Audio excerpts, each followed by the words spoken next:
Forces, business environment external forces को मिला के ही बना है, जो हमने यहाँ पे स्टडी भी किए थे, customer, government, politics, technology, raw material etcetera. So business environment is equal to sum total of all forces external to the business, government plus customers plus investors plus suppliers and other factors. Now specific and general forces. Yes, business environment is equal to specific force plus general forces. Some forces are specific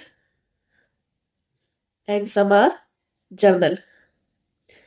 Specific means those influence the business environment immediately and directly.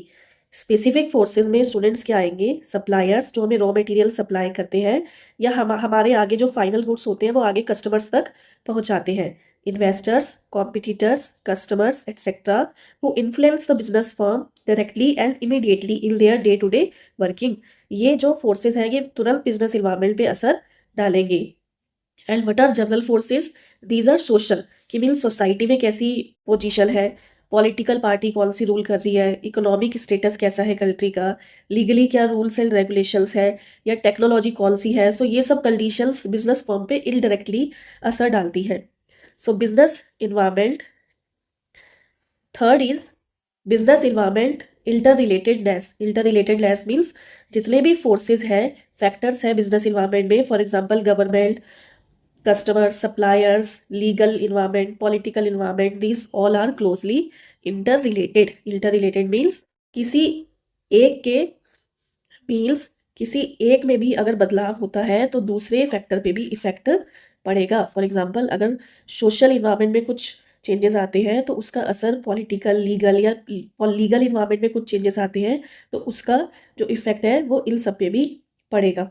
So they are interrelated. The forces and factors of the business environment are interrelated.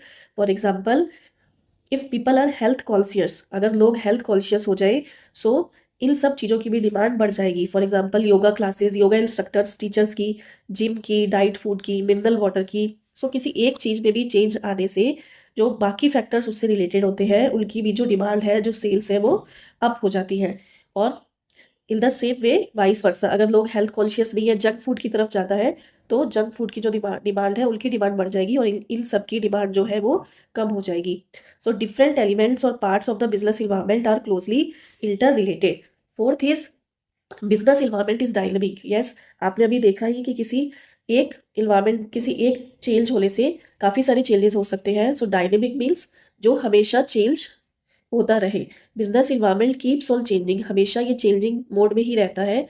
Sometimes technology change हो जाती है, sometimes consumers के fashion test बदलते रहते हैं, new competition market में आता रहता है, न्यू प्रोडक्ट्स डेवलप होते रहते हैं. सो जो हम पुराने प्रोडक्ट्स होते हैं उनको यूज़ करना छोड़ देते हैं और नए कॉम्पिटिटर्स की तरफ, नए प्रोडक्ट्स की तरफ अट्रैक्ट होते हैं.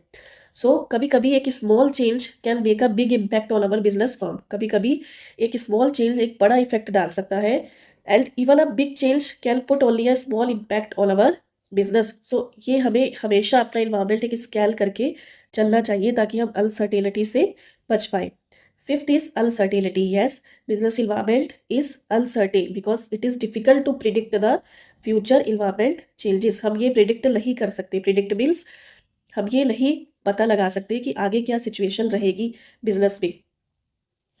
और अगर हमें कोई सिचुएशन पता भी लगती है कि गवर्नमेंट ने कोई नया लॉ बना दिया है, फॉर एग्जांपल अगर गवर्नमेंट ने कोई नया लॉ बनाया है या कोई न्यू फर्म्स की एंट्री हुई है मार्केट में, तो हम ये अंदाज़ा नहीं लगा सकते कि उसका बिजनेस इन्वायरमेंट पे या हमारे बिजनेस ऑर्गेनाइजेशन पे क्या इफेक्ट पड़ेगा, उसका इफेक्ट बुरा पड़ेगा या अच्छा पड़ेगा. सो business environment is very uncertain. तो इसीलिए हमें टाइम टू टाइम इसे स्कैन करते रहना चाहिए और अपने कॉम्पिटिटर्स का, मार्केट का ध्यान रखना चाहिए.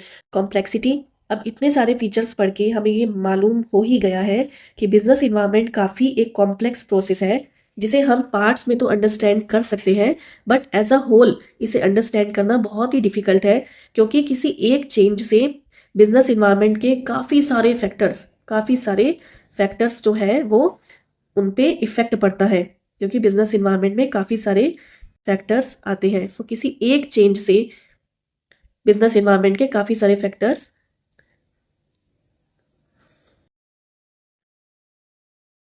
काफ़ी सारे फैक्टर्स अफेक्ट होते हैं। Relativity, yes business environment is a relative concept whose impact differ from country to country and region to region, और we can say city to city. एक सिटी का दूसरी सिटी से जो बिजनेस इन्वायरमेंट है वो डिफरेंट होगा, एक कंट्री का दूसरी कंट्री से जो बिजनेस इन्वायरमेंट है वो डिफरेंट होगा। फॉर एग्जांपल, इंडिया में लोगों के विचार, टेस्ट, फूड हैबिट्स, पहनने खाने का तरीका, त्योहार, रीति रिवाज, वो सब अलग होंगे अमेरिका से और वीकेल से, चाइना से। सो हम बिजनेस इन्वायरमेंट को रिलेटिव मीन्स एक कंपेयर करके भी स्टडी कर सकते हैं। दो कंट्रीज के बीच में या दो रीजन के या दो सिटी के बीच में इसे कंपेयर किया जा सकता है। Importance of business environment. So अब हमें बिजनेस